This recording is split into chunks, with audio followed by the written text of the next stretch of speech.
They might actually fight. They might actually fight. Devon will push the buttons as hard as he always does. And Genadi, I think, will get deeply offended. And I think he's an angry enough man that he might just fight him. Speaking of appendages. Thumbs. Devon and Genadi. Oh, yeah. Devon and Genadi.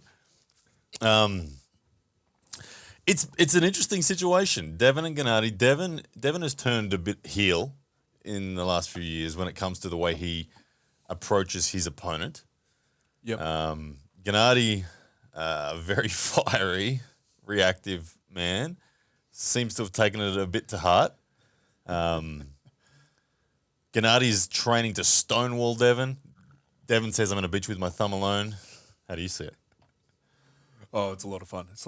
And even recently, Genadi posting his training video of, 130 or something, was it? Cupping 100 and then trying to static 110, 120, 130. I mean, he wasn't really staticking, doing a proper static with that much weight. Look, when you get to those sorts of numbers, you start to get into ugly sort of weird cheats. Yeah. The way you grip the handle and all that sort of stuff. It's not as alive as a person. Was it a rolling handle? It was, wasn't it? Yeah. It was a rolling handle. It was a conic handle. I'm going to look it up. Yeah. Genadi.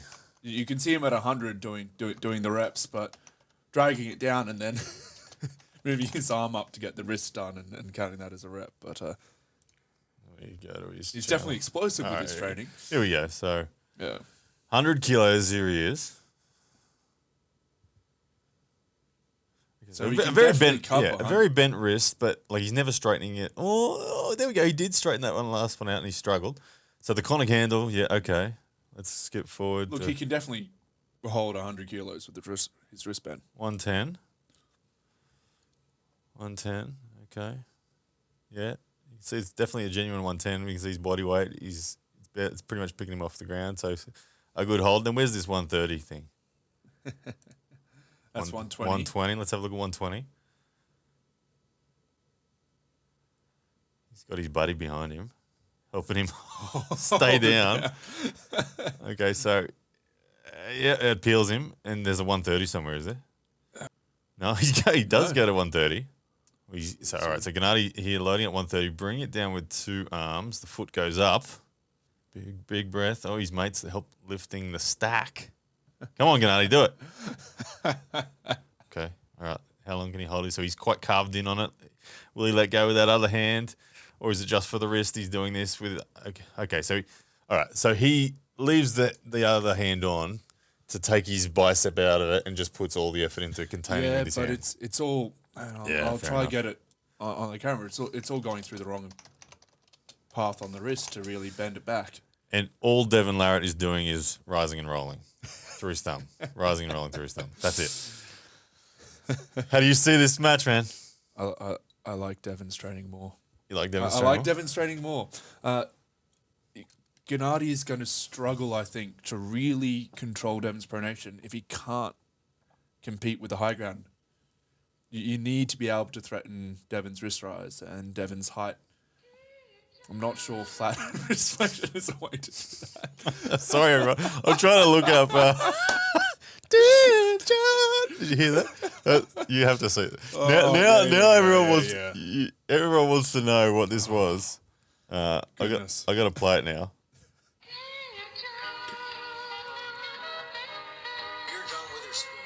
Is steroid use ruining professional sports? Steroids? I think it's a good thing.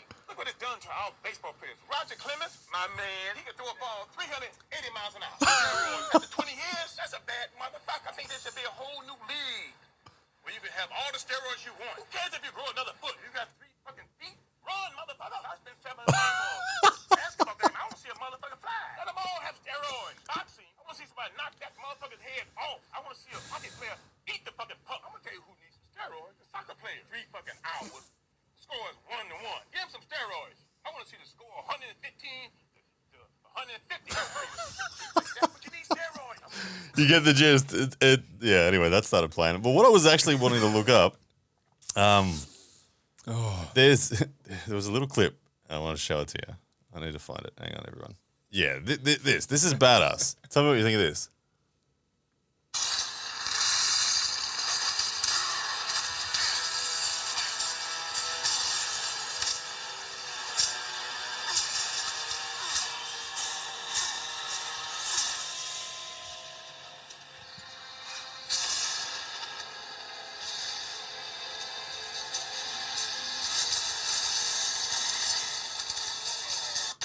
Is that how it goes? If you missed that, that was Batman kicking the daylights out of Superman in round 1 and round 2, representing Genadi. And then by round 3, Superman just stands there and takes the punch like, what? What are you going to do about it? And then kicks Batman's ass. I see it going that way. I see Genadi being very dangerous, rounds 1. Maybe getting the pin. And look, two pins is a stretch for me, but look, he'll come close. I think he'll still, even if he doesn't get the pin in round 1, I think he looks dangerous enough that he still has hope for round 2. But by round 3, I see it as that. It's the... Yeah. I think round 1, Gennadi's always going to be dangerous. He's always going to be dangerous round 1. But if he doesn't have enough wrist rise to threaten Devon on height, he may not even look himself round 1. But I don't see him keeping it up or every round. If it stops round 1, then it's a nightmare for Genadi because Devon will rub that in bad.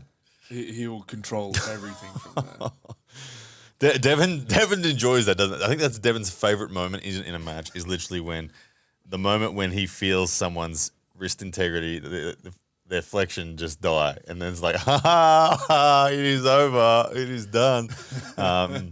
He does that to a lot of people. I think he will do it to Genadi, and I think it'll happen round 2 or 3. Round 2 or 3. I think that's reasonable. I think expecting to be able to just cup Devon down or to just purely contain Devon is not well, a lot reasonable. What are we going to see in the setups from Genadi? Because Devon's very aware of how important height of his pronation is. Yep. And he that's where he argues with referees, is all about how high he can get that pronation. If Devon gets locked down, if you could lock Devon 1 centimetre lower down, he would struggle. But where he gets it very high, and there's nothing more important to him than that. How does Genadi deal with that? I think Genadi recognises that as well because you see Genadi often going for height and depth in the setup as well. So I think he's going to challenge that high ground a bit. Well, do you think get Devon down? What is better for Genadi to go get some like guaranteed depth but lose height, or guaranteed height but lose depth? What would you choose? Oh, I don't want to sacrifice too much depth, but height.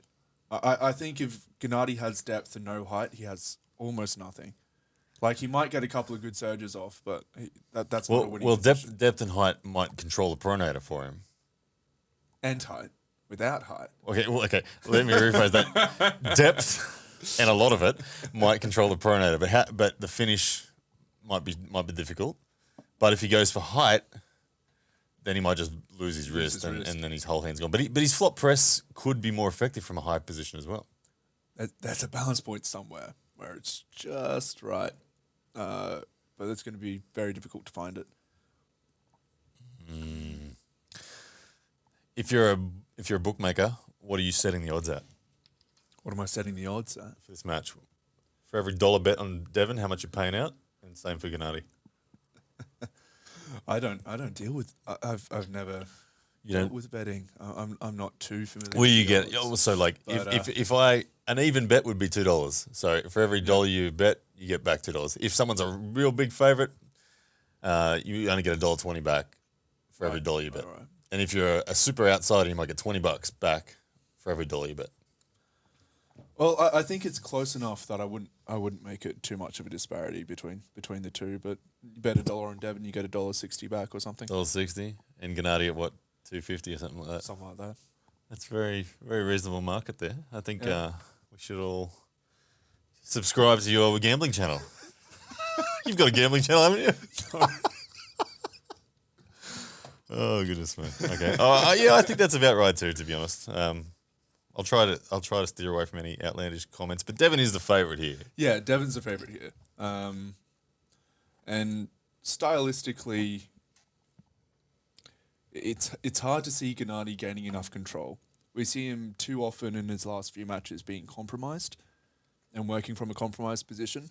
And no one really works better than Devon after their opponents have compromised their own position.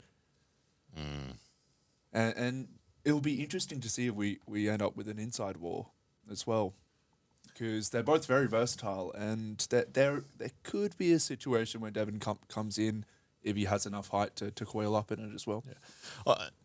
It makes me think of the match with Sanders. Now, even though that was a very dominant position and win for Devon, there was a round where Devon did come in.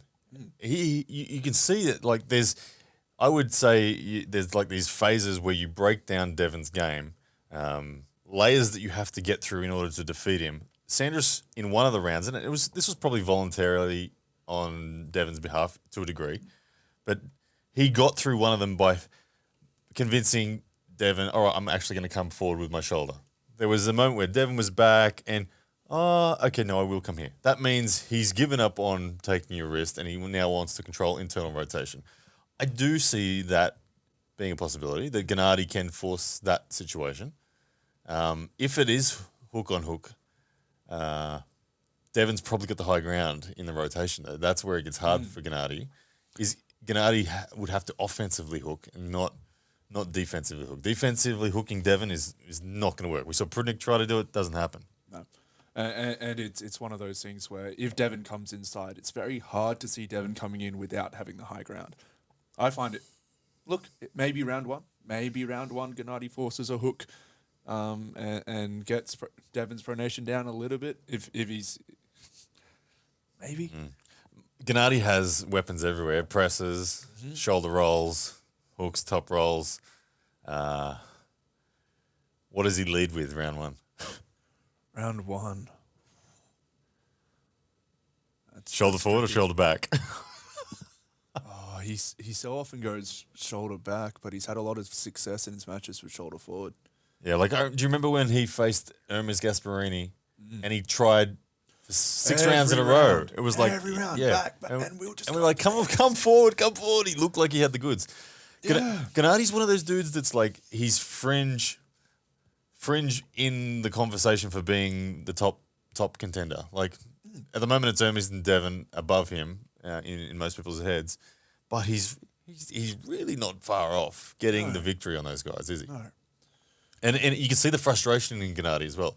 Pisses him off that he's not in that cool club yet. Although, talking about that frustration and that energy we get from Genadi, what do you think of the spectacle? The spectacle of the setups. And They Devon might throwing it actually back. fight. They might actually fight. Devon will push the buttons as hard as he always does. And Genadi, I think, will get deeply offended. And I think he's an angry enough man that he might just fight him. You reckon? I wouldn't be surprised. I hope not. But Well, if Devon has the same energy that he did in respect to the trash talk and all that he did against Prudnik, Genadi will lose it. Genadi's fighting back. Genadi He's will losing lose it every day. He will lose it at that. Like, I've seen Genadi. I don't know the word opana, the way that Genadi says it. There's a story about that, and I think I've seen it floating around somewhere. I'm sure the internet will confirm it for me, but I saw something about Genadi saying he better not say it. He better not say opana. You can almost guarantee Devon opens with an opana when like Especially if he gets a stop. You can see if Devon is... he'll can open him with an opana. Yeah. There's a bit of a rest and then he just speaks. Yeah, and he'll save it for a moment where he'll supinate and rise, and then he'll opana and take the risk. Well, there's triggers there for Genadi. Genadi's already threatened to kill Devon.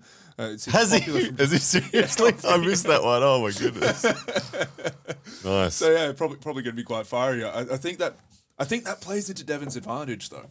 He thrives in chaos. I think Genadi does thrive in that too, though.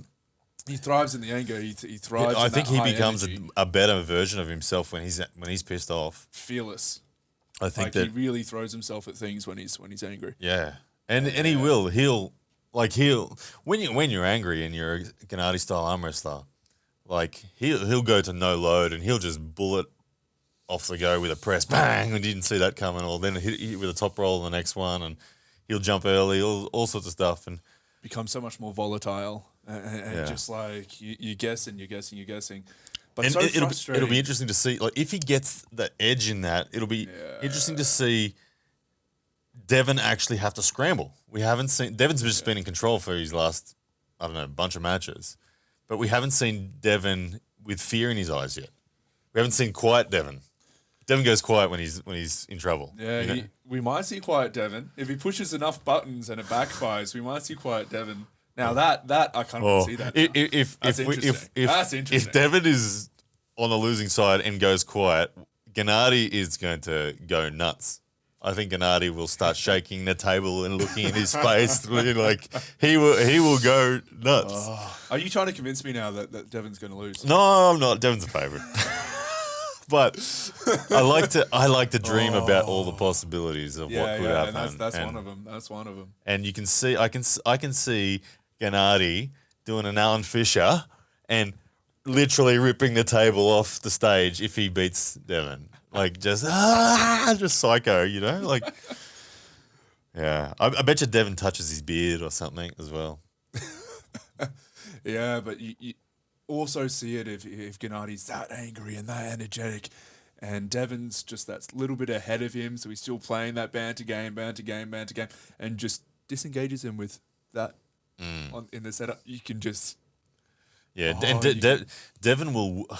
I don't know. I hope Devon whispers his way through this match, because I think Genadi, like, because when two people come at each other with energy, it's just an escalation of energy. One will win, but if someone comes at energy and the other one comes at you with a whisper, like a little insulting whisper, and like, my thumb's too good for you. You didn't train enough, Genadi. Like little things. I want to see that. Yeah, and that I somewhat want to see Devon come in a little bit quieter, just hopefully a little bit more respectful with the refs. Yeah. Like he plays with that line a little too much, and I think he's earning some enemies with some of the newer fans just because of how disrespectful he can get with the refs. Yeah, like I think he's crossed the line. Well, Devon like the old debate with Todd Hutchins, excellence or victory. Devon is firmly in the victory camp. He will cross those lines in order to secure victory. Like Devon, once Devon knows he has victory, you'll see Devon actually become the nicest guy in the world to the ref. He'll start saying, just let him have it. Just say go, it's fine. Like, whatever. Yeah. But when Devon doesn't yet know that victory is secure, oh, man, he will fight. For everything. He will fight the refs. He'll fight the organisers. He'll fight his opponent's grandmother if he has to, I think, in that scenario. Like, he will do everything it takes to make sure he gets that webbing height where he wants it. Yeah, and that whole victory over anything else, he's willing to break all the rules that he can get away with breaking. Where's Genadi on that scale? Victory over excellence for this match. Oh, he's victory over excellence. He don't care about excellence here. I think it doesn't matter how he wins; he just wants to do it too. I want to see Genadi cheat his ass off in this, and just say, "What are you going to do about it? Like, just bring it on." He doesn't have quite as much practice cheating, is the thing.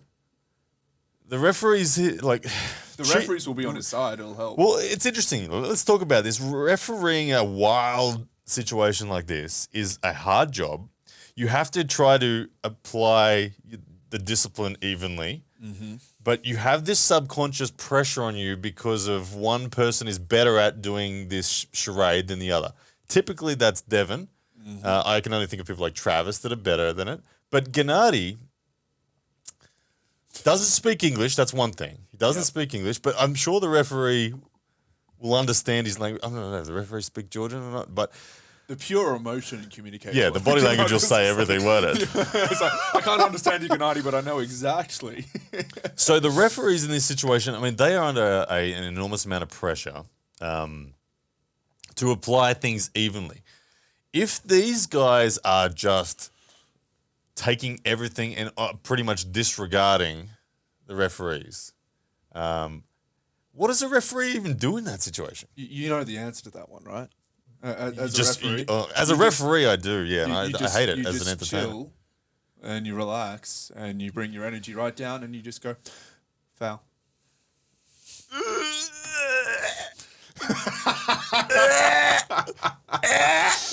I don't mean stop a match foul. It's in the setup. If the athlete's disobeying in the setup, foul. They have to obey at some point. but You got to bring him in line. Are you gonna be the referee that fouls a match out when we don't get a start in any round? In any round? Because I think these guys are gonna be at each other that much. They're gonna be like, okay. So the referee says, "All right, gentlemen, square shoulders. I'm just gonna get the webbing and that even." And then it starts. When do you foul them? Like you know what I mean? Straight away. Okay, so foul. They haven't done anything wrong. Foul, Devon. And Devon starts losing it now at you. Like, what the hell is this? Genadi starts laughing at him, all that sort of stuff. They go back into it after 5 minutes of arguing with the ref. They're back in it again. Okay, Devon does this again and Genadi does that. Who you found? Like, simultaneous. Are you going to foul that? They're both jockeying. See, that's the thing with simultaneous is that all of a sudden, I know. under the rules, it's no longer a foul. I know. So no, it's you gotta set your boundaries. You gotta keep them because as soon as you step back on one of the boundaries, which is the rules, you lose all control of the match. So there's got to be this balance. do you think there's a scenario where both foul out, technically, the referees, but then the athletes say, screw this, we're finding out who, I don't give a shit what the score is, arm wrestle me, don't be a bitch. Yeah, that's absolutely something that could happen. Especially with Devon Genadi going, we want to find out. We're going on. We're doing it. Ref, get out of here. That has to be a clause. There has to be a clause in their contract somewhere that if we foul out on fouls, we're fucking doing it anyway. We're doing it anyway, and who cares? And whatever. Whoever wins, but I'm ripping this guy's arms off. Yeah, because that's one that has to happen. I think it's a tough one. I think Genadi's going to fight for all of that as much as Devon does. Mm-hmm. I think that it's going to be fire. I think this will be the hardest match to the referee that I've watched. That's my prediction. All time. Yeah, potentially the hardest match to the ref of all time. Yeah, because there's passion. They're pretty damn even strength-wise. They're both fiery and they're both versatile, and I don't think they give a rat's about each other. And again, angry Genadi lets people get away with stuff in the setup. Does he? When did he do that? As in, he's there and he stonewalls and he's there and he complains and he complains and he complains, but when he closes his hand, you go, you miss some stuff. Interesting call there. He's not always completely clued on to as much as he is when he's calm or when he's angry. Well, he wants the match to go. He's ready. Well, and this is why I think stylistically, if we go back to Devon's style, and look, I think shenanigans suits Devon's style because Devon's style, like if we talk about the shenanigans of the setup for Devon, it's just about a very gentle and constant passive rise that fills the gap. Yep. So, who has more endurance? Him gently rising or Genadi gently trying to get over pronation? Because that's really what they're hunting. Genadi's trying to get past, Devon's trying to get high. Genadi's trying to get past. That's the battle. If Genadi's gentle with it, I would... It's an arm versus a hand. That's the problem. It is an arm versus a hand. The arm's going to win in that passive battle. And that's why the shenanigans suits Devon. My mind, though, is depending on where you are with your fingers and wrapping around in that negotiation.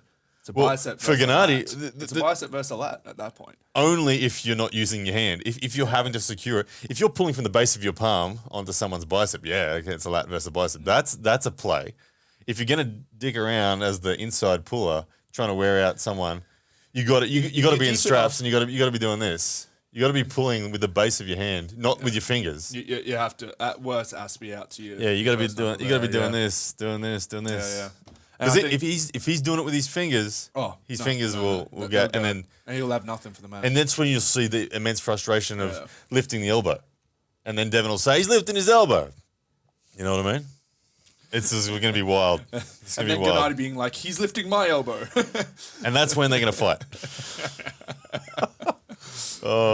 Who's the corner man for this? Let's assume Jodie's going to be there for this one. She'll be loud, no doubt. Who's going to be the corner man of Genadi?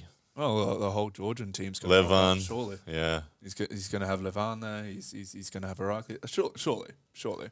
I think Levan's do you presence, I would like to see, what would just be so cool, is if Levan feeds energy to Genadi by, like, I don't want to see Levan sitting over there like, do this, like, get fired up. If Levan is fired up like he was when he was taking on Devon and sends Genadi out with that, Genadi will be super Genadi. You know, like Gennadi's good at Super Saiyan Gennadi's Gennadi, good yeah, at pumping yeah. up, but it'll be Levan super behind Gennadi it. if Levan is shaking Gennadi like, come on, go. The funny thing is, I wonder if Gennadi's learnt from Levan a little bit. I know Levan was able to be this comfortable and calm with Devon because he knew he was stronger. He knew he was at least a level or 2 levels stronger than Devon. Where Levan was just like, yeah, ref. Where Gennadi can't play that game. He can't. He's too. He's too Gennadi angry. has to be powerful, Ha- explosive, powerful. Ah. And that's what I think. I want to see. I want to see Levan hold Gennadi by the scruff of his beard and his ears, and start shaking him before it. Give him one of them. How much Fire him energy- up. How much energy does Genadi have by round 3? He only needs fires up, 3 but bursts. That's it. He's going to need more than 3 bursts. It's I don't Devon. think he gets through without the. He has. If he's going to win, it must be bursts. He's not winning in a hold. No. It's a burst. Got to be a Does burst. he go out in his shield round 1 or 2 though? Does Genadi ever have a That's a backward good step question. in? And, That's a good question. Because if you're relying on bursts, you must concede if the burst didn't that's win. what Travis does so well. He's Yeah, he does. He does lay down, doesn't he? Yeah, he's just like, oh, okay, cool, you won. Yeah. I didn't get what I wanted. That's true. I think yes. Look, if I'm setting the strategy for Genadi, it'll be hit as hard as you can. Maximum 2 surges. After 2 If the surges, match quit. has not resulted in a victory after 2 surges, just concede. Yeah, Go again. That's Go what he again. should do. But we've watched Genadi. Yeah, he will. He will dig in. But he must know that he's not going to beat Devon in a long drawn out match. He must know that. Are you sure? Pride. Are you sure he knows that? No, I'm not. That's why I'm worried for him. Like, Because anybody else, I'm like, no, Genadi in a long match. I Yeah, like he's great. Genadi in a long He's match. great. He's amazing. He's phenomenal. but pride gets in the way when you're like, I'm still in this damn match, and because in the very moment of the second surge not working, and all right, it's now a stop match. You are still in the match, and you don't feel tired yet. You don't feel gassed yet, and so you think, oh yeah, let's explore. This dude can't pin me. He can't pin me. He can't pin me. Yeah, Yeah. but the logic needs to be there, and the presence of mind to know that no, concede it. Because if Genadi does throw those rounds away like that, as in it concedes them, I think those explosions on the same thing, attacking the pronator, that's the best chance of collapsing that damn pronator. I think he could go through. Then he can Absolutely. win the long game. If Devon's pronator is genuinely gassed because it's been belted down 4 times or whatever. See, that's where if I'm Genadi, especially with fouls and fouls restarting, maybe I do lose the first 2 rounds, but by round 3, Devon's maybe even got a new tear in his bicep. But he's had his pronator ripped down that many times that aggressively. Maybe that is a way that Genadi wins the long game if he is able to concede a match after the second surge. Yeah, look, I think that's it's well in my thought process But of if it's if it's Genadi? like that's the thing, like it's a big if because Devon is the favorite. Devon will play. You know what Devon does well. He will play the setup well. He will win the long game if it stops and it's a drawn out fight. And if Genadi concedes, Devon will eat that up. He will. Well, yeah, he'll goad him yeah. and goad him and Mentally, goad the pressure will all be stacked against him. Genadi big time. Yeah, Genadi's got to be real confident in that strategy. That's why he needs Levan. Levan. He needs Levan as his bodyguard, and because what Genadi needs is when Devon after round 1 starts chitter chattering saying, "I thought you said you're never going to pin yourself," whatever. when Genadi turns around and walks away, he needs Levant saying, "Yes, perfect, well done. That's exactly what we're doing. Game plan is on. We're going to hit him again." And Devon will see that, sense that, be like, shit, he's actually thinks he's on path to victory at the moment. So like, Genadi has to keep that belief, even if he is down 2-0. And if it's coming from Levant. That's what I mean. Levant. Fire him up. I want to see it. Fired up Levant. Turning Genadi into Super Genadi. You're too calm in the corner, Levant. It works for Irakli. Yeah. Anyway, what a cracking match. Coming up very soon, too. Yeah. Very soon, my goodness. All right. Crazy stuff. Where does it even end? I don't know. The conversation will go for a long time, but Devon probably wins. I hope Genadi makes it a firecracker of a show. And then all hell breaks loose on the stage, no doubt. Poor referees. Good luck. See you guys.